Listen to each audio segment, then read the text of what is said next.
Yes. अध्याय 6 ध्यान योग श्लोक संख्या 24। मनुष्य को चाहिए कि संकल्प तथा श्रद्धा के साथ योग अभ्यास में लगे और पथ से विचलित ना हो। उसे चाहिए कि मनोधर्म से उत्पन्न समस्त इच्छाओं को निरपवाद रूप से त्याग दें और इस प्रकार मन के द्वारा सभी ओर से इंद्रियों को वश में करें। तात्पर्य प्रभात की जय। योग अभ्यास करने वाले को दृढ़ संकल्प होना चाहिए और उसे चाहिए कि बिना विचलित हुए धैर्य पूर्वक अभ्यास करे। अंत में उसकी सफलता निश्चित है। उसे यह सोचकर बड़े ही धैर्य से इस मार्ग का अनुसरण करना चाहिए और यदि सफलता मिलने में विलंब हो रहा हो तो निरुत्साहित नहीं होनी चाहिए।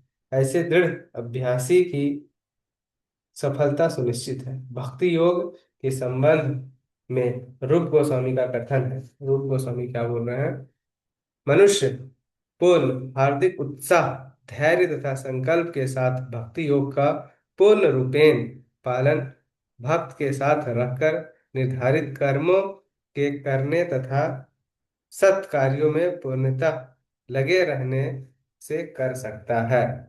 ये उपदेशामृत में दिया गया। हम लोग एक दिन देख रहे थे उपदेशामृत। जहां तक संकल्प की बात है, मनुष्य को चाहिए कि उसे गौरैया का आदर्श ग्रहण करें। गौरैया चिड़िया के बारे में बात हो रहा है, जिसके सारे अंडे एक कहानी कहानी को हम लोग सुनेंगे। गौरैया का कहानी है।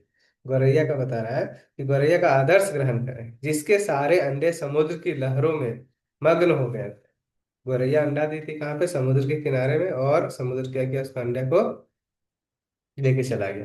कहते हैं कि एक गौरैया ने समुद्र तट पर अंडा दिया, किंतु विशाल समुद्र उन्हें अपनी लहरों में समेट ले गया। इस पर गौरैया अत्यंत क्षुब्ध हुआ और उसे समुद्र से अंडे लौटा देने के लिए कहा, किंतु समुद्र ने उसकी प्रार्थना पर कोई ध्यान नहीं दिया। अतः उसने समुद्र को सुखा डालने की ठान ली। वह अपनी नन्ही सी चोंच से समुद्र का पानी निकालने लगी। सभी उसके इस असंभव संकल्प का उपहास करने लगे।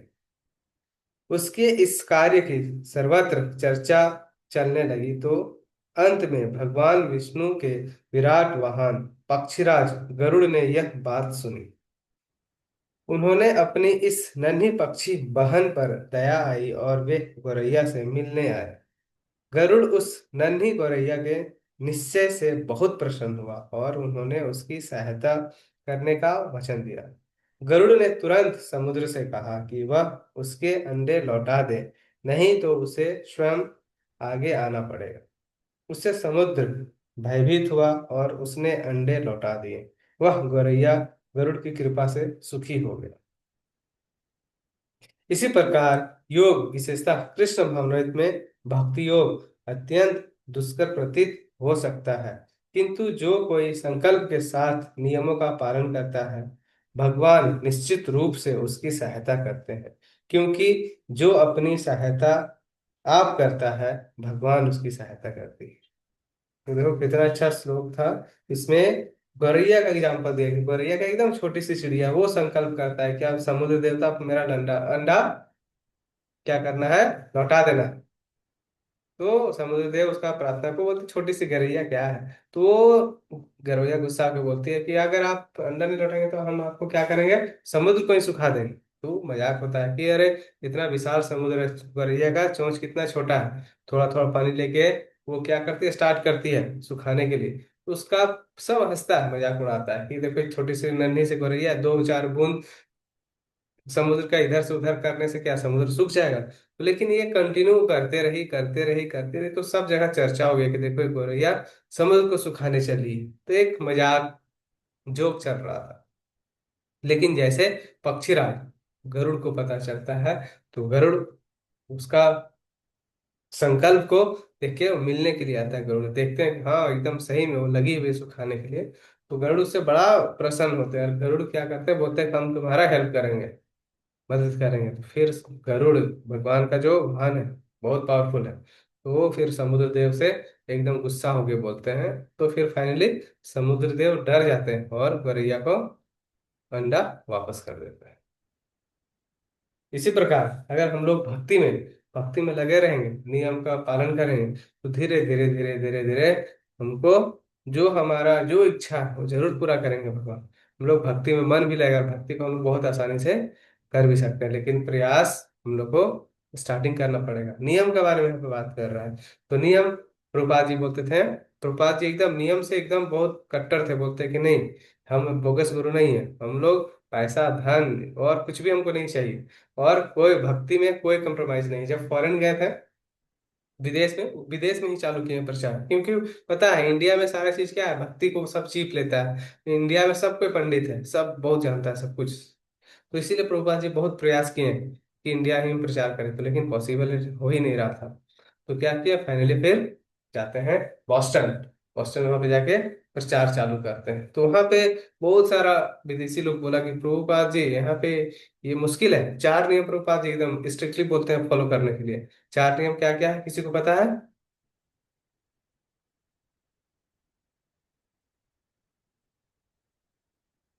चलो, तो पहला नियम है, 4 नियम है। पहला नियम बोला जाता है क्या, कि ये सब पता है।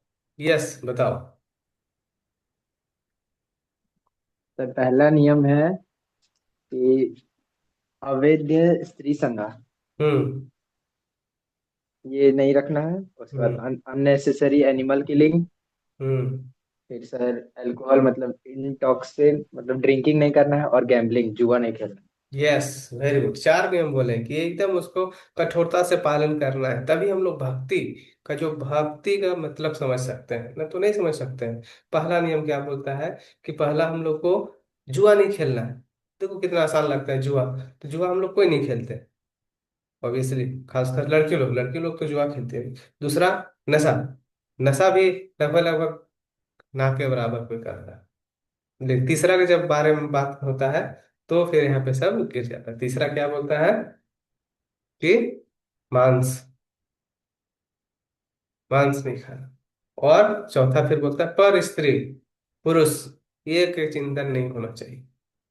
ये 4 नियम है और बड़ी कठोरता से पालन करना। तो पहला जो नियम है क्या बोले, कि जुआ नहीं खेलना। जुआ में स्टॉक मार्केट भी आता है, जो सट्टेबाजी होता है ना, इधर उधर पैसा लगाना, डबल पैसा होने वाला है, मैच में लगाना, वो भी क्या है, सब ये जुआ है। जहाँ पे 50-50 चांसेस है, उसको जुआ बोला गया है। तो उसको एकदम त्यागना ही पड़ेगा, भक्ति में आगे बढ़ना है तो। नहीं तो प्रभुपाद जी को बोलता था कि प्रभुपाद जी इधर इतना तो आपको ये बैरिकेड्स नहीं लगाना पड़ेगा, नहीं तो आपके साथ कोई जुड़ेंगे नहीं। प्रभुपाद जी बोलते हैं कि मत जुड़े हमसे। हमसे कौन जुड़ने बोलता है, वो भगवान का जो नियम है, भगवान का नियम ही स्टैंडर्ड रहेगा, तो ही मंदिर मेरा मंदिर आना, नहीं तो नहीं। एकदम स्ट्रिक्टली फॉलो। दूसरा नियम बोल रहे थे क्या, कि नशा नहीं करना है। नशा में क्या क्या आ जाता है, चाय और कॉफी भी इंक्लूडिंग था। बोला अरे बाप, ये तो बहुत मुश्किल है। चाय कॉफी इंडिया में तो भर भर के लोग पीते हैं, बाहर में तो समझ में आता भी है लोगों को, लेकिन इंडिया में हमारा चाय और कॉफी को तो कॉमन है, इसको माना गया है कैसा, पानी जैसा, गर्म पानी, उसमें बस शक्कर डाल के पी रहे हैं। लेकिन नहीं, प्रभुपाद जी जो इस फोन में है, एकदम स्ट्रिक्टली फॉलो करना चाहिए, नहीं पीते चाय कॉफी दोनों नहीं। तीसरा नियम हो रहा है मांस। मांस तो ठीक है, समझ में आता है, लेकिन जहाँ पे प्याज लहसुन का बात आता है, सब एक हाथ क्या 100 हाथ का दूरी बना लेता है, तो नहीं। ठीक है वहां तक, लेकिन ये प्याज लहसुन वाला सिस्टम सही नहीं है। रूपा जी बोलते थे कि नहीं, नियम वो नियम होना चाहिए, बोगस गुरु नहीं है।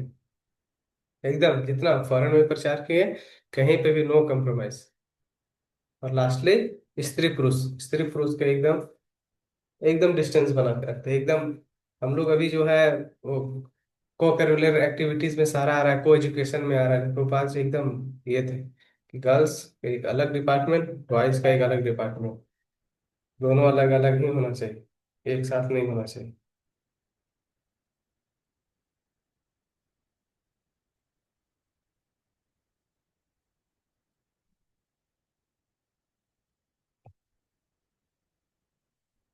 नेक्स्ट श्लोक हम लोग देखते हैं।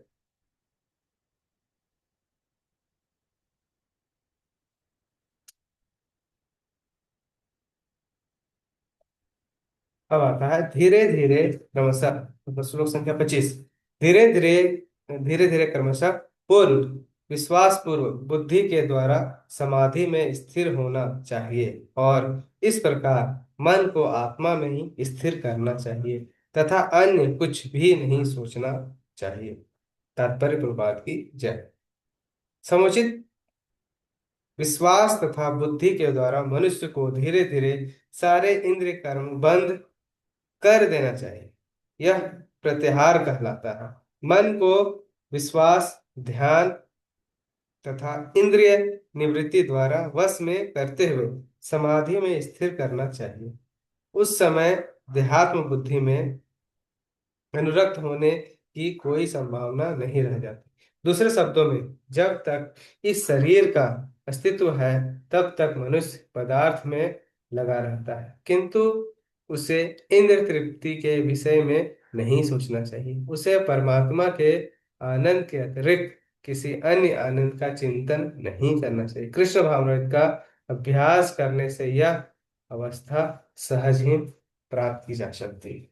बोल रहा है जो योगी होता है, जो योग अभ्यास करता है, उसको अपना इंद्रियों को क्या पूरा पूरी तरह से बंद करना होता है। लेकिन फिर अंतिम में बता रहे हैं क्या, ये बहुत मुश्किल है। अगर हम लोग इस भौतिक जगत में हैं तो हम लोग को खाना पीना ये चाहिए ही चाहिए, हमारा शरीर का डिमांड है। तो अगर हम लोग योग करेंगे तो हम लोग को बहुत मुश्किल है कि हम अपना इंद्रिय को बंद नहीं कर पाएंगे, है ना, वो बहुत कठिन मार्ग है। लेकिन प्रभुपाद जी बोल रहे हैं क्या, कि अगर कोई कृष्णा भावना भावित व्यक्ति होता है तो उसको स्वतः ही अपना इंद्रिया को वश में कर लेता है। कारण सुबह उठने ही से रूटीन है क्या, उठो, एकदम सुबह नहा धो के मंगलारती करो, भगवान का आरती 1 घंटा का, फिर कुछ प्रसाद बनाओ, कुछ भी खाना बनाओ, तो भगवान को पहले उसको भोग लगाना है, तभी खाना है। और उसके बाद फिर पढ़ाई लिखाई जो भी है भगवान का स्मरण करते हुए 24 घंटा 24x7 भगवान का स्मरण करते करते करते हमारा इंद्रिय स्वतः ही क्या हो जाता है, शुद्ध हो जाता है भक्ति करने से। लेकिन अगर हम लोग योग अभ्यास करेंगे तो योग अभ्यास में थोड़ा सा नहीं, बहुत ज्यादा समस्या आएगी।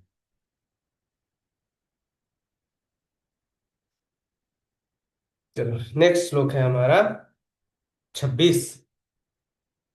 क्या बता रहे हैं, मन अपनी चंचलता तथा अस्थिरता के कारण जहाँ कहीं भी विचरण करता हो, मनुष्य को चाहिए कि उसे वहां से खींचे और अपने वश में लाए।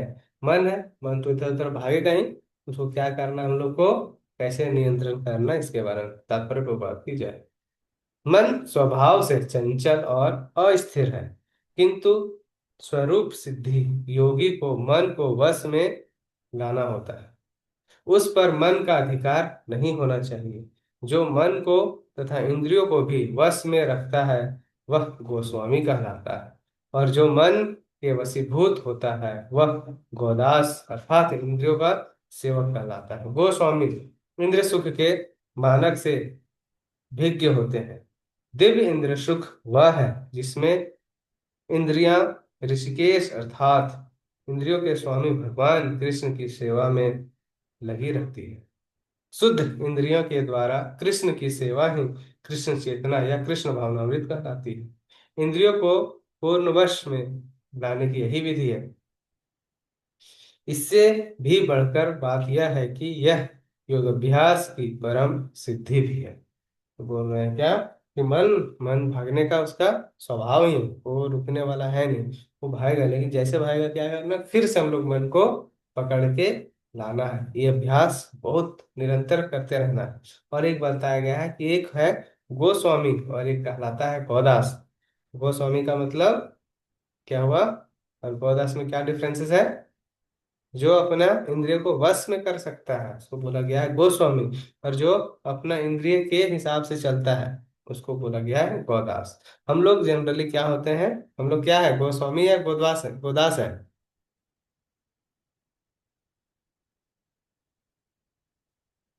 अभी तो गोस्वामी ही है सर। और बाद में गोदास होना है। Yes sir. नहीं, गलत, अभी हम लोग क्या है, अभी है हम सर लोग गोदास। अच्छा उल्टा बोल दिए, सॉरी सॉरी उल्टा बोल दिए। यस, कोई नहीं। तो फिर हम लोग बाद में हो जाएंगे क्या, अगर भगवान का भक्ति करने लगेंगे। भगवान का भक्ति करना वो क्या है, वो गोस्वामी का भाषा। ठीक है। अब मन को हम लोग अब नियंत्रण करना सीख जाते हैं। अभी जैसे हम लोग का मन, सबका मन करता होगा ये खाने का, वो पहनने का, ये वो वगैरह वगैरह, जैसा मन किया वैसे कर रहे हैं, तो उसको क्या बोल देंगे, गोदास। वो मन के हिसाब से चलता है। लेकिन नहीं, हम लोग मन को कंट्रोल करना है, कब उठना है कब सोना है, ये हमारा निर्णय होना चाहिए, ना कि हमारा मन का। अभी हम लोग अलग है, मन अलग है, मतलब आत्मा अलग है और मन अलग है।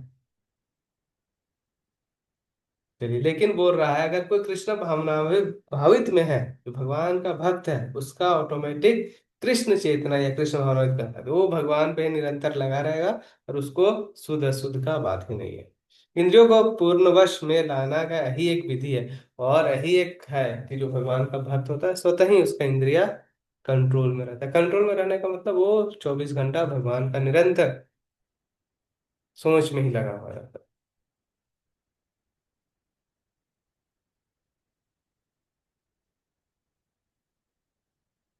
नेक्स्ट है श्लोक संख्या 27। जिस जिस योगी का मन मुझ में स्थिर रहता है, वह निश्चय दिव्य सुख की सर्वोच्च सिद्धि प्राप्त करता है। वह रजोगुण से परे हो जाता है। वह परमात्मा के साथ अपनी गुणात्मक एकता को समझता है, और इस प्रकार अपने समस्त विगत कर्मों के फल से निवृत्त हो जाता है। तात्पर्य प्रभाव की जय। ब्रह्मभूत वह अवस्था है जिसमें भौतिक कलमश से मुक्त होकर भगवान की दिव्य सेवा में स्थिर हुआ जाता है, सॉरी स्थित हुआ जाता है। मद भक्ति लभते पराम, भगवत गीता में बताया गया, जब तक मनुष्य का मन भगवान के चरण कमलों में स्थिर नहीं हो जाता, तब तक कोई ब्रह्म रूप में नहीं रह सकता। स वे मन कृष्ण पारविंद, भगवान के दिव्य प्रेम भक्ति में निरंतर प्रवृत्त रहना या कृष्ण भावनावित में रहना वस्तुतः रजोगुण तथा भौतिक कलमश से मुक्त होना है। बोल रहा है क्या, कि अगर कोई भगवान का भक्ति में स्थिर हो गया, उसको क्या होंगे, धीरे धीरे धीरे धीरे भगवान उसका जो भी बुराइयां हैं धीरे धीरे बुराइयों को दूर करके उसमें जो एक दिव्य गुण होना चाहिए भक्त का, वो गुण ऑटोमेटिकली भगवान उसको प्रदान कर देते हैं। नेक्स्ट श्लोक संख्या 28। इस प्रकार योग अभ्यास से निरंतर लगा रहकर आत्मसंयमी योगी समस्त भौतिक कल्मषों से मुक्त हो जाता है, और भगवान के दिव्य प्रेम भक्ति में परम सुख प्राप्त करता है। तात्पर्य भगवत की जय। आत्म साक्षात्कार का अर्थ है भगवान के संबंध में अपनी स्वाभाविक स्थिति को जानना। जीव मतलब आत्मा भगवान का अंश है, और उसकी स्थिति भगवान की दिव्य सेवा करते रहना है। पर ब्रह्म के साथ यह दिव्य सानिध्य ही ब्रह्म संस्पर्श कहलाती है, संस्पर्श कहलाता है। अब क्या हो रहा है, आत्म साक्षात का मतलब क्या होता है, भगवान के संबंध में अपनी स्वाभाविक स्थिति को जानना। ये हमारा टॉपिक था, ये क्या कि हम लोग भगवान के साथ संबंध को जोड़ना चाहिए। जैसे भगवान के साथ हम लोग 4-5 तरह से संबंध जोड़ सकते हैं। कैसा, माधुर्य रस में, है ना, वात्सल्य रस में, सांख्य में, दास्य में, ये सारा तरीका है। भगवान को हम लोग क्या अपना बच्ची की तरह, बच्चा की तरह प्रेम कर सकते हैं, है ना, इसको बोलते हैं माधुर्य। उसके बाद हाँ, उसके बाद वात्सल्य रस है ना, जैसे माता, सर कौन सा माता, यशोदा माता कृष्णा को अपना बेटा के जैसा पूजते हैं। और अर्जुन भगवान का ये दोस्त सखा बन के कर रहे हैं। तो हनुमान जी भगवान का दास बन के उनका सेवा कर रहे हैं। तो जीव भगवान का अंश है, और उसकी स्थिति भगवान के दिव्य सेवा करते रहना है। और हम लोग क्या है, भगवान का अंश है, और हम लोग का क्या है, हम लोग सेवा करते हैं, सब इंसान सेवा करता है ना। कोई अपना क्या करता है, कोई बीवी का सेवा करता है, और किसी का पत्नी है, पति का सेवा करता है, वो अच्छा है। और कोई अपना बाल बच्चा का सेवा करता है, कोई माता पिता का सेवा करता है, कोई कोई स्कूल के लिए जान दिया हुआ है, और कोई दोस्ती के लिए जान दिया हुआ है। सब एक दूसरे के लिए, मतलब इवन कोई किसी को अगर आदमी से नहीं तो देखता है आजकल, कुत्ता कुत्ता से भी लोग बहुत प्रेम करते हैं, अपना अपना डॉग से। तो हम लोग क्या करते हैं, ये बोलता है कि हम लोग का स्वभाव है, हम लोग को प्रेम करना स्वभाव है, और हम लोग का प्रेम को मीन्स सेवा। सेवा सब कोई करता है, कोई नहीं बोल सकता, पॉजिटिव निगेटिव इसमें नहीं लेना है। लेकिन जो सबसे बड़ा सेवा है वो क्या है, भगवान का सेवा। ये सब क्यों करना चाहिए सेवा, ये नहीं बोल रहे कि नहीं करना चाहिए, लेकिन सबसे परफेक्ट सेवा क्या है, भगवान का सेवा करना चाहिए। अगर हम लोग इधर का सेवा करेंगे तो भगवान का सेवा करने के लिए हम लोग के पास समय ही नहीं मिलेगा। नेक्स्ट श्लोक संख्या 29। वास्तविक योगी समस्त जीवों में मुझको तथा मुझ में समस्त जीवों को देखता है। निसंदेह स्वरूप सिद्धि व्यक्ति मुझे परमेश्वर को सर्वत्र देखता है। छात्र को बात की जाए, कृष्ण भावनावेद योगी पूर्ण दृष्टा होता है, क्योंकि वह परब्रह्म कृष्ण को हर प्राणी के हृदय में परमात्मा रूप में स्थिर देखता है। ईश्वर सर्वभूतानां हृदयस्य अर्जुन तिष्ठन्ति। अपने परमात्मा रूप में भगवान एक कुत्ते तथा एक ब्राह्मण दोनों के हृदय में स्थिर होता है। बोल रहा है क्या, जो भगवान का भक्त है वो क्या, एक कुत्ता और एक ब्राह्मण में फर्क नहीं करता है, बोलता है कि दोनों में भगवान है। पूर्ण योगी जानता है कि भगवान नित्य रूप में दिव्य हैं और कुत्ते या ब्राह्मण में स्थिर होने से भी भौतिक रूप से प्रभावित नहीं होते। यह भगवान की परम निरपेक्षता है। यद्यपि जीवात्मा भी एक एक हृदय में विद्यमान है, किंतु वह एक साथ समस्त हृदयों में सर्वव्यापी नहीं है। आत्मा तथा परमात्मा का यही अंतर है। क्या अंतर है, फिर से भगवान में हम में क्या है, बोल रहा है कि जीवात्मा एक एक के हृदय में विद्यमान है, किंतु वह एक साथ समस्त हृदय में नहीं है। मतलब भगवान क्या है, सबके हृदय में है, कि हम अपने हृदय ही में है। है ना, एक आत्मा एक जीव में ही के पास ही है, मतलब जीव एक अलग अलग जीव बटा हुआ है, लेकिन भगवान हर जीव के साथ में है। यही अंतर है, आत्मा तथा परमात्मा का यही अंतर है। जो वास्तविक रूप से योग अभ्यास करने वाला नहीं है वह इसे स्पष्ट रूप से नहीं देखता। एक कृष्ण भावनाभावित व्यक्ति कृष्ण को आस्तिक तथा नास्तिक दोनों में देख सकता है। स्मृति में इसकी पुष्टि इस प्रकार हुई है, भगवान सभी प्राणियों का श्रोता होने के कारण माता और पालनकर्ता के समान है। क्या है, भगवान माता और पालनकर्ता के समान है। जिस प्रकार माता अपने समस्त पुत्रों के प्रति संभाव रखती, उसी प्रकार परम पिता या फिर माता भी रखता है। फलस्वरूप परमात्मा प्रत्येक जीव में निवास करता है। परमात्मा क्या होता है, प्रत्येक जीव में निवास करता है।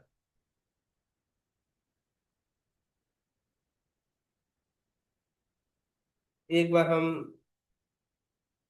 गए थे इस्कॉन प्रयागराज में, वहाँ एक हमको ब्रह्मचारी मिले थे, एकदम मेरा ही एज के थे, अभी भी उनसे बात होता है।